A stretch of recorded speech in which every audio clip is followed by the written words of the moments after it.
Bismillahirrahmanirrahim. Assalamualaikum warahmatullahi wabarakatuh. Irdo'ilahu li syafaati Rasulillah sallallahu alaihi wasallam wa ala kulli niyatin sholihah. Al-Fatihah. A'udzu billahi minasyaitonir rajim. Bismillahirrahmanirrahim. Alhamdulillahi rabbil alamin arrahmanir rahim maliki yaumiddin. Iyyaka na'budu wa iyyaka nasta'in ihdinas siratal mustaqim. Siratal ladzina an'amta 'alaihim ghairil maghdubi 'alaihim waladdallin. Amin. Raditu billahi rabban wa bil islami dinan wa bi Muhammadin nabiyyan wa rasulan.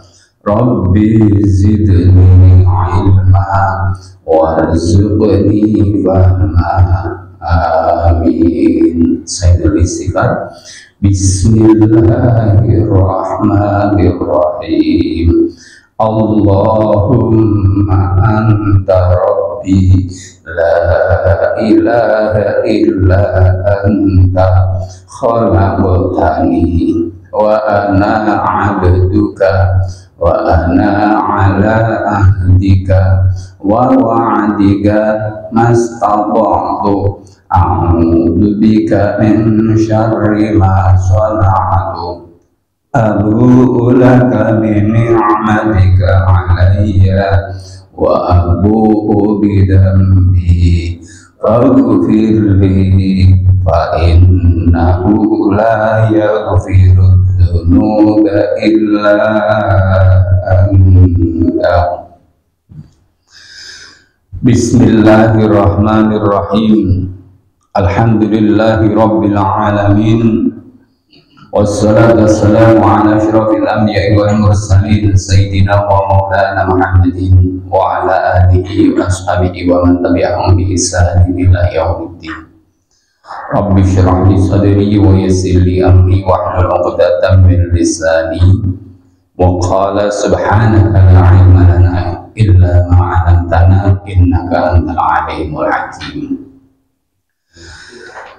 Bapak Ibu jamaah salat subuh musholla An-Nur yang dirahmati Allah Subhanahu wa taala.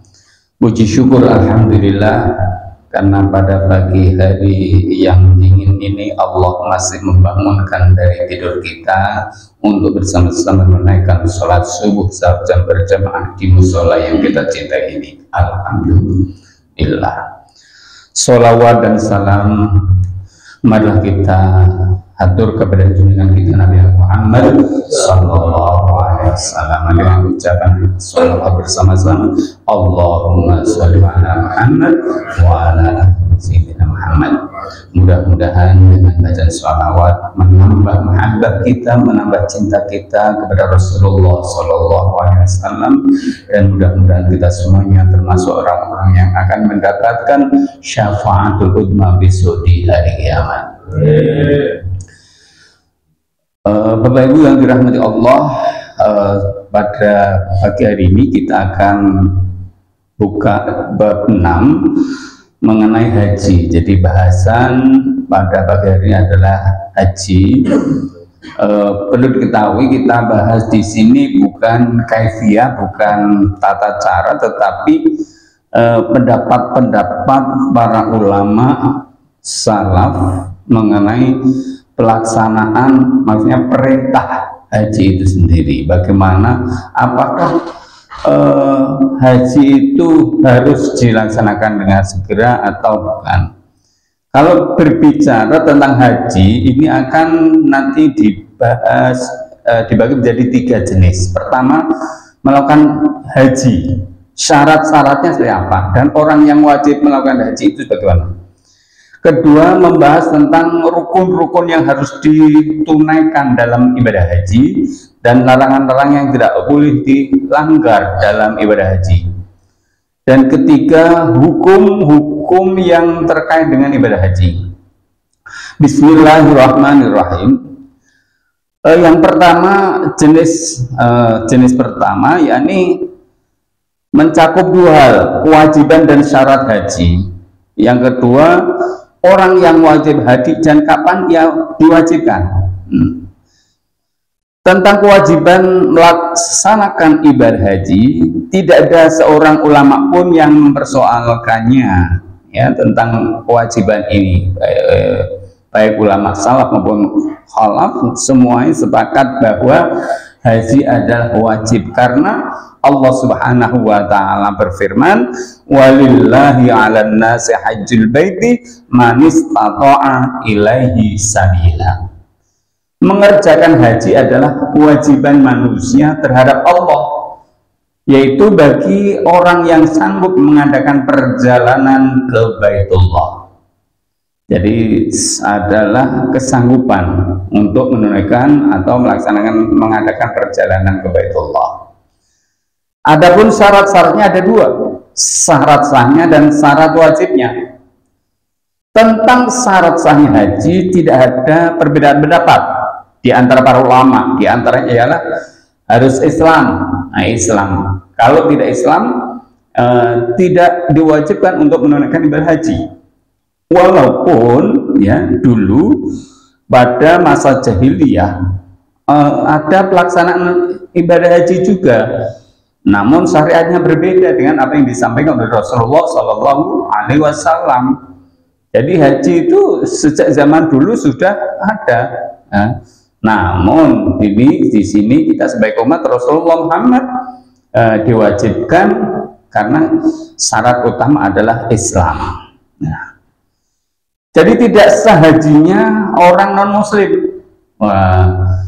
Jangankan orang non Muslim melakukan ibadah haji saat ini untuk masuk ya wilayah haram itu Mekah Madinah itu ada taftis, ada pemeriksaan apakah ini diperbolehkan atau tidak. Orang non Muslim melintas di Mekah itu tidak boleh masuk ke kawasan Mekah, tapi ada jalur lain. Mungkin orang dari Jeddah menuju Taif itu ada jalan lain, tidak boleh menerobos lewat jalur tengah, jadi melalui jalur lingkar. Bismillahirrahmanirrahim. Mereka berbeda pendapat, jadi para ulama berbeda pendapat tentang sah dan tidaknya haji seorang anak. Haji seorang anak, loh apa ada haji seorang anak? Banyak ya, mungkin ada haji anak yang masih digendong bahkan, atau haji anak kecil. Imam Malik dan Imam Syafi'i memperbolehkannya, sementara Imam Abu Hanifah melarangnya. Ya, Imam Abu Hanifah, Imam Hanafi melarang. Perbedaan pendapat tersebut terjadi karena ada perbedaan antara hadis dengan usul atau dasar dalam masalah ini.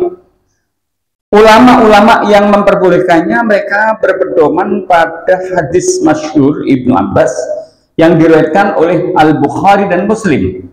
Antara lain disebutkan annam ra'ata rafa'at ilaihi alaihi salatu wassalam sobiyan faqalat alihara hajju ya Rasulullah qala na'am walaki ajrun.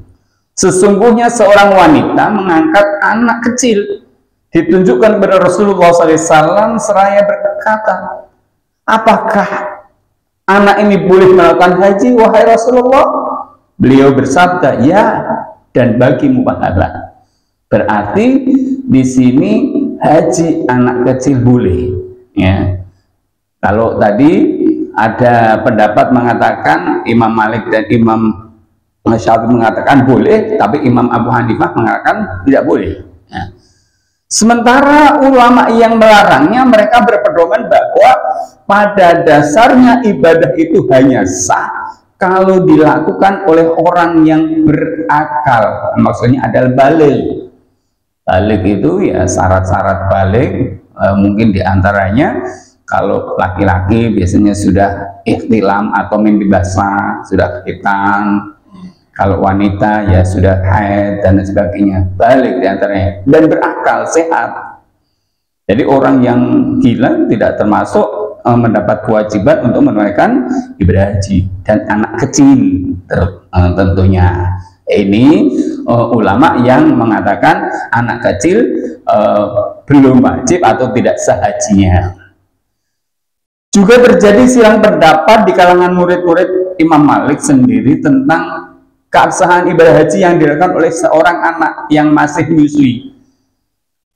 Sebaiknya tidak perlu diperselisihkan tentang keabsahan haji yang dilakukan oleh anak yang sudah melakukan sholat. Jadi anak yang walaupun masih disebut anak tapi sudah mungkin berumur 7 tahun, 10 tahun, karena Rasulullah SAW menganjurkan, memerintahkan ya untuk anak itu disuruh sholat.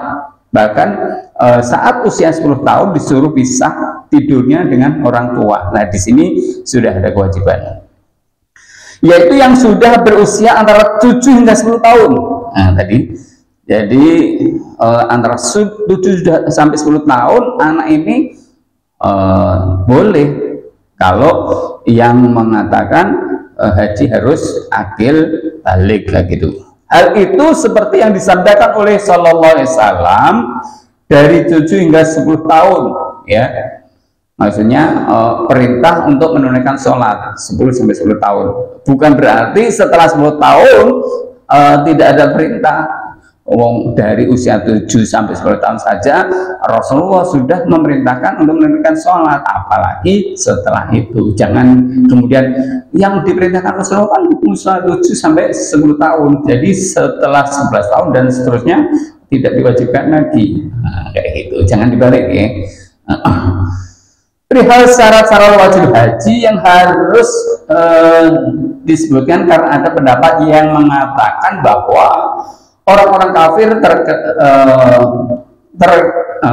terkena juga kitab perintah syarat-syarat Islam. Nah, semua ulama sepakat atas syarat harus sudah mampu, ya, manis tato'an ilahi sabila. Ini adalah kata-kata mampu yang menjadi pedoman, ya, mampu mengadakan perjalanan. Karena dalam surat Al-Imran ayat 97 tadi, yaitu bagi yang sanggup mengadakan perjalanan ke Baitullah. Kalau Indonesia ke Mekah itu berapa ribu kilo, nah, itu kan harus sanggup mengadakan. Meskipun tentang detailnya mengundang perdebatan para ulama, namun secara global itu menggambarkan dua hal, yakni apakah kemampuan tersebut harus dijalankan sendiri atau mencari orang lain yang mewakili atau menggantikannya. Nah, pengertian bagaimana? Ya, mampu dalam hal apa? Dalam hal biaya, dalam hal fisik, dalam hal keamanan. Mungkin secara fisik dia tidak mampu, tapi untuk membayar orang ini kan mampu. Nah, ini nanti kita bahas sama-sama. Bismillahirrahmanirrahim. Semua ulama sepakat bahwa di antara syarat melakukan ibadah haji ialah memiliki kemampuan secara fisik, kemampuan ekonomi, dan situasinya aman. Ya, fisik sehat, ekonomi mapan, tapi secara keamanan, ya mungkin dalam kondisi perang, ya di situ belum ada kewajiban untuk menunaikan ibadah haji. Tetapi mereka berpendapat tentang orang yang mengenai mampu secara fisik dan mampu secara ekonomi. Kata Imam Syafi'i, Imam Abu Hanifah, dan Imam Ahmad. Menurut pendapat Ibnu Abbas dan Ibnu Umar bin Khattab, di antara syaratnya ialah harus ada bekal dan biaya transportasi. Ini ya, ada bekal, maksudnya bekal untuk hidup dan transportasi. Dan kata Imam Malik, bagi orang yang mampu berjalan kaki, ya berjalan kaki, keberadaan sarana transportasi sudah tidak lagi termasuk syarat. Jadi bisa jadi melakukan perjalanan ke sana tidak harus mengenakan kendaraan transportasi, Karena orang-orang yang di sekitar Jazirah Arab, ya mungkin dari Bangladesh, Afrika, itu kan bisa melakukan perjalanan ke Mekah dengan jalan kaki. Karena tadi adalah kemampuan. Apakah dia sanggup secara fisik untuk berjalan dari negaranya menuju Mekah dengan jalan kaki? Kan tidak perlu pakai kendaraan. Makanya ada saudara-saudara kita dari Indonesia yang melakukan ibadah haji dengan naik sepeda motor, nah kayak gitu. Itu kan dia memiliki menganut pendapat ini, jadi mampu untuk mengadakan perjalanan ke sana. Nah, perjalanan ke sana tidak harus pakai ONH, ya, pakai ONH plus pesawat, kapal, ya gitu. Bahkan jalan kaki pun kalau ini bisa dilakukan, ya dia melakukan itu. Jadi ia wajib melaksanakan haji dengan berjalan kaki. Nah, makanya pertemanannya itu tidak harus pakai transportasi, bahkan jalan kaki pun. Demikian pula wajibnya orang melaksanakan ibadah haji tanpa bekal. Jika ia bisa mencari bekal dalam perjalanan walaupun dengan cara meminta. Ini kalau secara ini etika orang berjalan haji kan ingin, ya bahkan disarankan kalau kita perjalanan haji kalau bisa mampu dengan biaya termahal pun tidak masalah. Jangan sampai kita melaksanakan ibadah haji tapi minta sumbangan sana, minta sumbangan sini, hanya untuk bekal atau untuk meminta untuk makan dan lain sebagainya. Nah, ini tidak disarankan. Tapi di sini ada ulama yang mengatakan, ya yang penting bisa melakukan perjalanan ke sana, bahkan untuk bekalnya pun bisa minta ngemis ibaratnya, ya kan saru, ya. Bung haji kok sampai ngemis, berarti secara ekonomi dia belum mampu. Ada juga dulu kan ada istilahnya haji abidin kayak gitu. Nah, secara abidin mungkin secara finansial, secara ekonomi orang tersebut sebenarnya mampu, karena abidin itu orang yang punya jabatan saja. Kalau punya jabatan biasanya secara ekonomi sudah mapan untuk membayar ONH. Nah, tapi karena ya seperti itu. Mungkin banyak yang kalangan orang-orang seperti dokter yang katanya dia itu sulit untuk melakukan ibadah haji. Karena apa? Ya hari-harinya adalah hari-harinya uang. Maka untuk meninggalkan waktu selama 40 hari berarti dia membuang uang. Di samping membayar ONH, terus harian selama dia tinggalkan juga terbuang percuma seperti itu.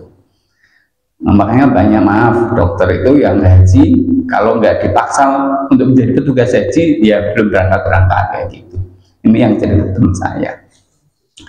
Bismillahirrahmanirrahim. Silang pendapat tersebut jadi sampai harus minta pun boleh kayak gitu. Jadi silang pendapat tersebut karena ada pertentangan antara hadis yang menafsiri tentang mampu. Jadi mampu di sini ada yang mengatakan secara fisik untuk mengadakan perjalanan baik jalan kaki maupun jalan motor, walaupun nanti bekalnya minta. Ini pendapat ya, saya menyampaikan. Oh berarti Pak Rusi menyampaikan tidak. Ini saya menyampaikan pendapat para ulama dengan pengertian tentang mampu tadi ya, dengan pengertian teksnya yang bersifat umum. Disebutkan dalam sebuah hadis Rasulullah SAW, sesungguhnya beliau ditanya, apa yang dimaksud mampu? Beliau bersabda, ada bekal dan kendaraan. Istato'a itu bahasa Arab, artinya mampu. mampu mengadakan perjalanan ke Mekah. Dalam hal ini yang dijawab oleh Rasulullah tentang mampu adalah ada bekal, ada sangu untuk hidup, sangu untuk ya hidup selama melaksanakan ibadah haji, perjalanan ke sana, mau makan dan minum, dan yang ditinggalkan di rumah. Jangan sampai ada bekal untuk makan, untuk hidup di Mekah selama melaksanakan ibadah haji, tetapi maaf di rumah keleleran, kayak gitu kan. Berarti kalau mengacu dari hadis ini apa yang disampaikan oleh Rasulullah, berarti orang ini belum ada kemampuan dari sisi finansial, karena belum ada yang ditinggalkan untuk orang yang di rumah. Bismillahirrahmanirrahim.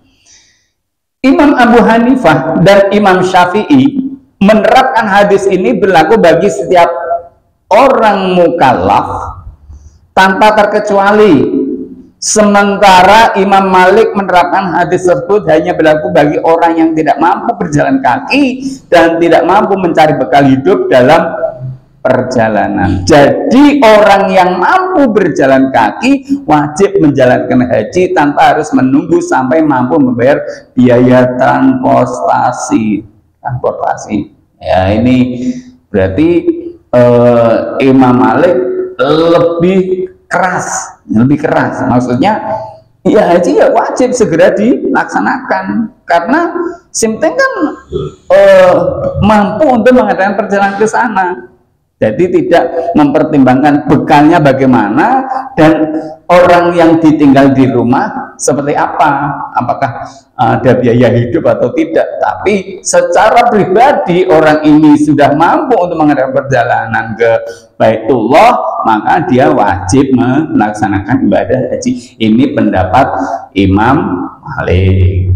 Itu.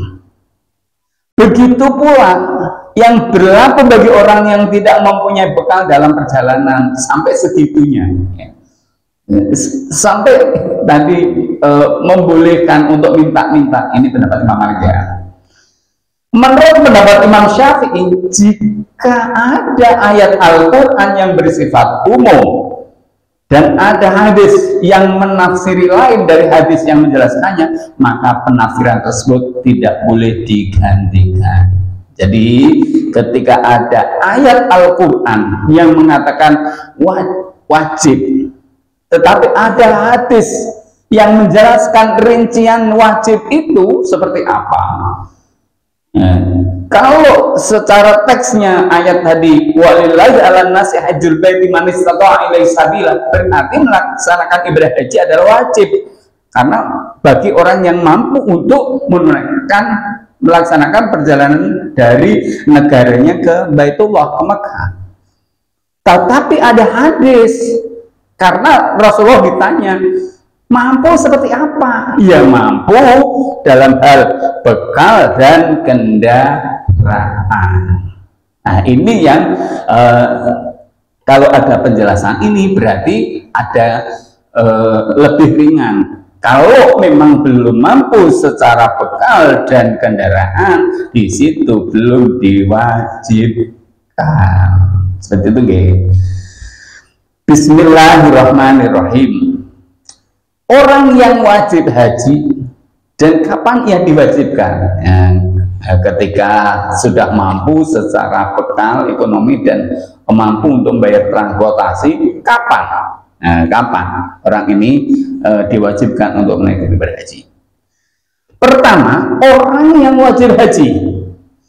Tentang kewajiban beribadah haji karena mampu dengan cara mewakilkan, menurut Imam Malik dan Imam Abu Hanifah, jika bisa melakukannya sendiri meskipun tidak langsung, maka tidak boleh diwakilkan. Kalau mampu wong sugih sehat, iso bayar wong liya. Ini menurut Imam Malik dan Imam Abu Hanifah tidak boleh diwakilkan. Dan menurut Imam Syafi'i, orang yang mampu secara ekonomi namun tidak mampu secara fisik, ia wajib mewakilkan hajinya kepada orang lain untuk menunaikan ibadah hajinya. Nah, Imam Syafi'i boleh, ya, mungkin sudah tua, ya, dia mampu secara ekonomi aman, nah, dia mau membayar orang lain untuk melaksanakan ibadah haji atas nama orang yang membayar tersebut. Nah,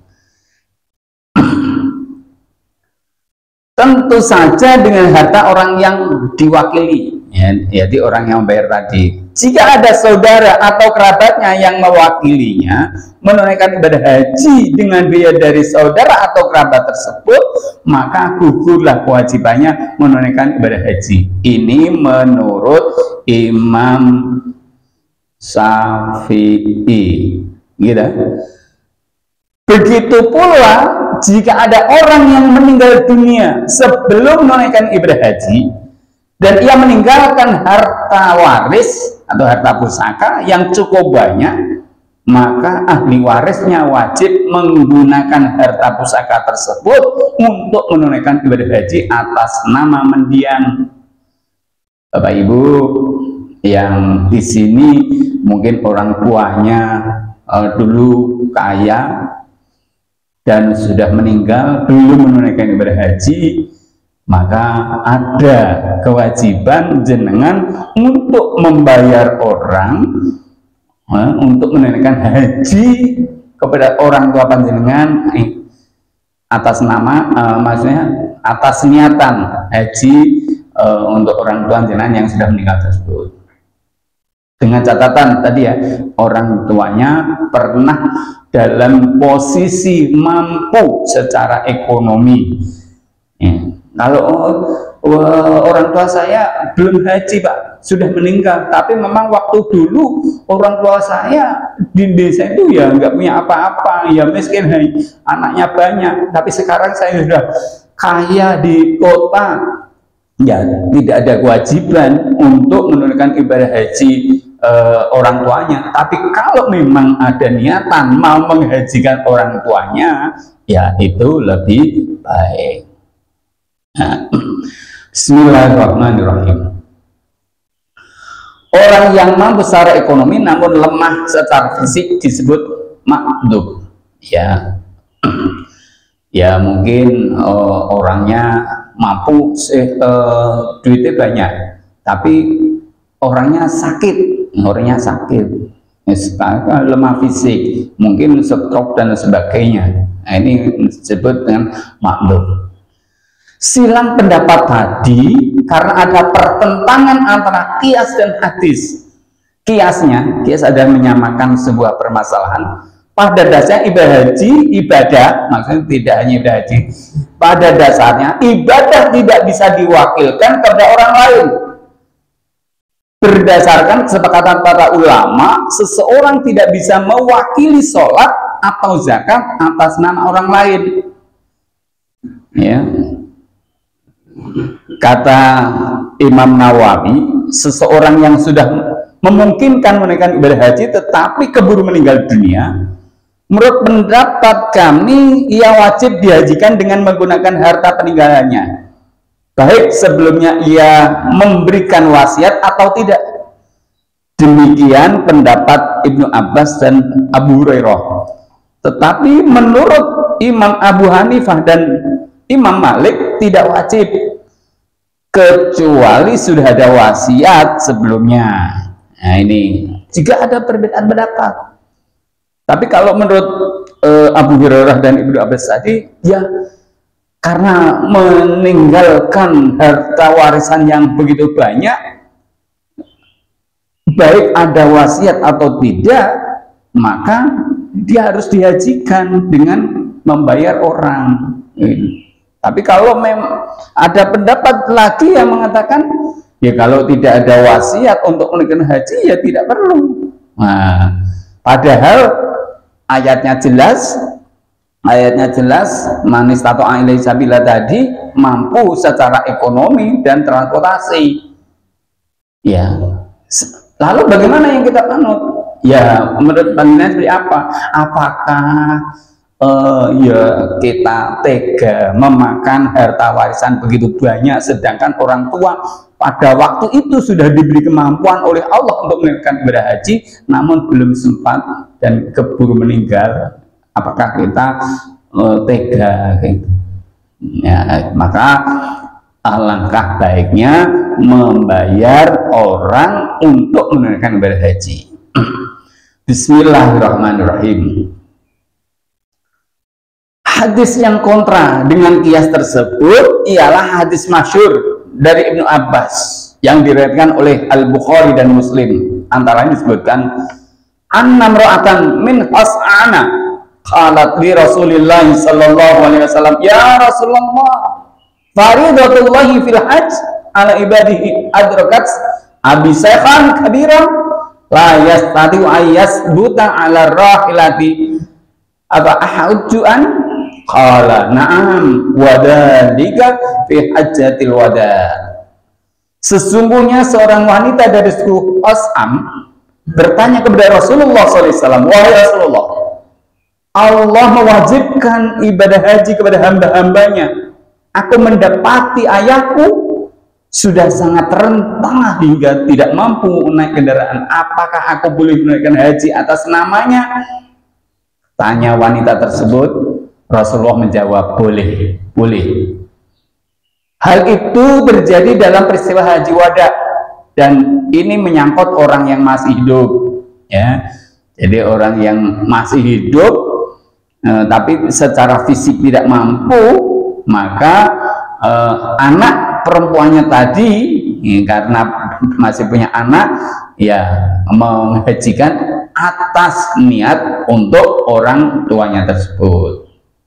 Nah, berarti di sini diperbolehkan, pendapat ini memperbolehkan haji diwakilkan oleh orang lain, dengan catatan ketika orang yang masih hidup tadi dalam keadaan tidak mampu secara fisik. Hal itu Bismillahirrahmanirrahim. Adapun yang menyangkut orang yang sudah meninggal dunia telah diterangkan dalam hadis Ibnu Abbas yang diriwayatkan oleh Al-Bukhari dan Muslim. Ia berkata, ja'at imra'atu min Juhiyata ila Nabi sallallahu alaihi wasallam, aqultu ya Rasulullah, inna ummi nadartil hajj famatat abahauju anha. Qala huji anha ara'aiti law kana 'alaiha daynun akunti faqadiyatahu dainullahi ahqqu bil qada'i. Seorang wanita dari suku Juhainah menemui Nabi sallallahu alaihi wasallam dan berkata, wahai Rasulullah, sesungguhnya ibuku sudah bernadar haji, tetapi ia keburu meninggal dunia. Apakah aku boleh menunaikan ibadah haji atas namanya? Ya, beliau Rasulullah bersabda, pergilah haji atas nama mendiang ibumu. Bagaimana menurutmu jika misalnya ibumu punya tanggungan utang, bukankah kamu yang akan membayarnya? Padahal utang kepada Allah itu lebih wajib untuk dilunasi. Di sini dikiaskan bahwa janji itu adalah hutang. Dan kalau orang meninggal dunia biasanya kan tanya, kalau punya hutang yang dihutangi karena ketidaktahuan oleh keluarganya, suruh menghubungi. Nah, tapi ini janji kepada Allah untuk haji. Nah, ini apakah janji kepada Allah itu tidak lebih utama harus ditunaikan?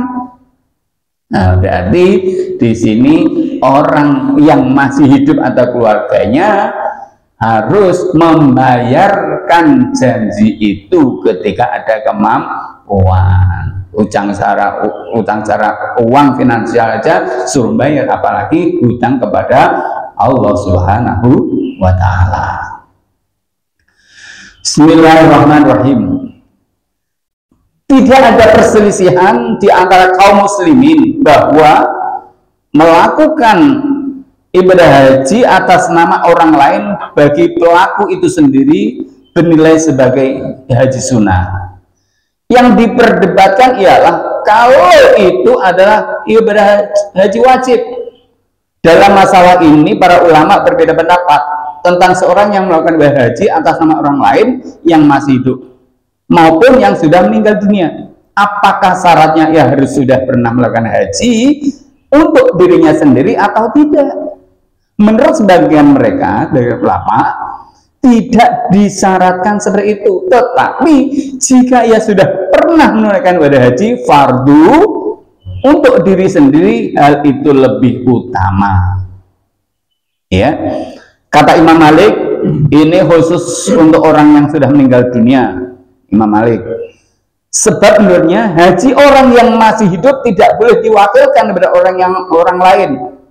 Sebagian ulama yang lain berpendapat untuk menghajikan orang lain, pelakunya disyaratkan harus sudah pernah melakukan ibadah haji untuk dirinya sendiri. Demikian pendapat Imam Syafi'i dan lainnya. Jika seseorang yang belum pernah menunaikan ibadah haji fardu, maksudnya ibadah haji yang pertama untuk dirinya sendiri menghajikan orang lain, maka status haji yang dilakukannya beralih menjadi haji fardu baginya, bukan bagi orang yang mewakili. Mereka berpegangan pada hadis Ibnu Abbas, anna Nabiya sallallahu alaihi wasallam sami'a rajulan yaqul labbaika an syubrumah faqala akun li aw qala qaribun li aw qala afa hajjata an nafsik qala la qala auju an nafsika summa hujjat an syubrumah. Sesungguhnya Nabi SAW mendengar seorang mengucapkan talbiyah atas nama Sibromah. Beliau bertanya kepada orang itu, siapa itu Sibromah? Ia menjawab, saudaraku. Atau ia menjawab, kerabat dekatku. Beliau bertanya, apakah kamu sudah pernah melakukan ibadah haji atas nama dirimu sendiri? Ia menjawab, belum. Beliau bersabda, kalau begitu tunaikan ibadah haji atas nama dirimu sendiri, kemudian baru kamu menghajikan Sibromah. Bapak Ibu yang dirahmati Allah, jadi ketika kita ingin menghajikan orang yang sudah meninggal, harusnya kita sudah haji dulu. Kalau kita belum melakukan ibadah haji kemudian menghajikan orang yang kita wakili, maka haji itu untuk dirimu sendiri. Ya, di situ. Ya, kalau orang-orang sekarang mensiasatinya daripada membiayai orang untuk melaksanakan haji yang sudah meninggal tadi dari tanah air Indonesia umpamanya, membayar begitu mahal, maka di sana mencari orang ya sebagai badal haji. Ya, badal haji di Mekah banyak. Ya tentunya cari orang-orang yang betul-betul amanah, karena di sana orang menyanggupi ibadah hajinya untuk orang ini, tapi menyanggupi juga untuk orang lain. Itu kasus-kasus itu banyak. Maka ini memang harus hati-hati. Bismillahirrahmanirrahim. Kelompok ulama pertama beralasan bahwa hadis ini diriwayatkan secara mauquf kepada Ibnu Abbas. Selanjutnya dalam pembahasan ini mereka juga berbeda pendapat tentang orang yang menghajikan orang lain dengan pendapat upah. Imam Malik dan Imam Syafi'i menganggapnya makruh. Kata mereka, jika hal itu terjadi maka boleh. Imam Abu Hanifah tidak memperbolehkannya. Imam tidak boleh. Dasarnya ialah bahwa haji adalah ibadah untuk mendekatkan diri kepada Allah yang maha mulia lagi maha agung. Jadi tidak boleh menerima upah daripadanya. Sementara dasar yang dibuat pegangan oleh kelompok pertama yang membolehkan minta upah, kesepakatan mereka tentang boleh hukumnya mendapatkan upah dan menulis mushaf Al-Quran dan membangun masjid, keduanya juga ibadah untuk mendekatkan diri kepada Allah. Kerja ning masjid itu mendapat upah boleh, menulis Al-Quran di sebuah percetakan boleh mendapat upah. Nah, kayak gitu. Maka ini sama-sama mendekatkan diri kepada Allah. Maka alasan ulama yang mengatakan boleh menerima upah dari mewakil orang yang dihajikan itu ya ini dikiaskan dengan orang yang membangun masjid atau menulis Al-Quran tadi. Tapi menurut Imam Malik, upah menghajikan ada dua macam. Pertama, orang yang boleh murid-murid Imam Malik disebut al-balagh, yaitu orang yang mendapat upah buat biaya hidup selama melakukan haji dan biaya perjalanan. Nah ini, oh yang dimaksud upah itu seperti itu toh, untuk biaya selama perjalanan dan biaya selama melaksanakan ibadah haji, biaya hidup selama haji. Oh kayak gitu, oh ya. Tetapi dalam catatan, jika biaya tersebut ternyata tidak cukup, ya tidak meminta tambahan. Aku ngasih upah, katakanlah biaya sekarang 60 juta, ngasih hanya 60 juta, ya itu kalau itu kan perjalanan, kalau kurang ya tidak boleh minta lagi. Karena bisa jadi orang yang mewakili ternyata boros sampai di sana, wah shopping dan lain sebagainya. Ya, contoh saat ini sedang disorot yang petugas haji sampai di Madinah malah kerjanya shopping, tidak ngurusi jamaah. Ini sedang disorot ini. Kedua, orang yang mendapat upah untuk biaya hidup selama melakukan haji dan biaya perjalanan, dengan catatan jika upah tersebut kurang atau tidak cukup, ia tidak meminta ketambahan, tapi jika lebih, ia menjadi miliknya. Ana susuk ya wis PO, tapi nek kurang ya aja njaluk meneh. Njaluk kepada orang yang membayar tadi tidak boleh. Tapi kalau ada sisa, karena orang yang minta diwakili tadi kaya, kasih harganya berapa sekarang? 60 juta, dikasih 70 juta, berarti ada sisa ya untuk orang yang ini. Seperti itu. Tidak hanya sekedar membayar perjalanan biaya hidup di sana dan perjalanannya saja, tapi ada upah. Kesel ya kayak gitu. Bismillahirrahmanirrahim. Menurut mayoritas ulama, seorang budak tidak wajib menunaikan ibadah haji sebelum ia berstatus merdeka. Tetapi ulama-ulama dari mazhab Zohiri mewajibkannya. Ini adalah termasuk masalah dalam pembahasan tentang siapa yang wajib dan yang tidak wajib menunaikan ibadah haji. Jadi Bapak Ibu yang dirahmati Allah, sebenarnya ini masih banyak, kita akan bahas kelanjutannya pada pertemuan yang akan datang ya. Jadi tadi ada kewajiban adalah dalam hal mampu bagaimana. Tadi sudah disampaikan tentang pendapat-pendapat para ulama. Menurut ini seperti ini, hanya cukup sampai mampu dalam secara fisik pun, walaupun bekal harus minta-minta itu boleh. Nah, tapi kita tahu dirilah melaksanakan ibadah haji itu kan untuk mendekatkan diri. Jangan sampai haji minta-minta selama perjalanan, atau tadi minta-minta sumbangan untuk mengadakan syukuran, minta-minta, namun syukuran minta-minta, ini kan saru kayak gitu. Mudah-mudahan kita semuanya termasuk orang-orang yang diberi kemampuan oleh Allah untuk menunaikan perjalanan ibadah haji, mampu secara fisik, mampu secara ekonomi, dan mampu dalam hal keamanan. Mungkin tidak tahun ini, insya Allah Allah memberi kesempatan umur yang cukup untuk bisa menunaikan haji sebelum kita dipanggil oleh Allah Subhanahu wa Ta'ala. Demikian kajian pada pagi hari ini, dan kita akan lanjutkan pertemuan yang akan datang. Demikian, mudah-mudahan bermanfaat untuk kita semuanya, karena ke depan akan lebih seru lagi kapan diwajibkan haji dan bagaimana tata cara ibadah haji yang akan dilaksanakan. Mohon maaf atas segala khilaf. Akhir kalam, wassalamualaikum warahmatullahi wabarakatuh.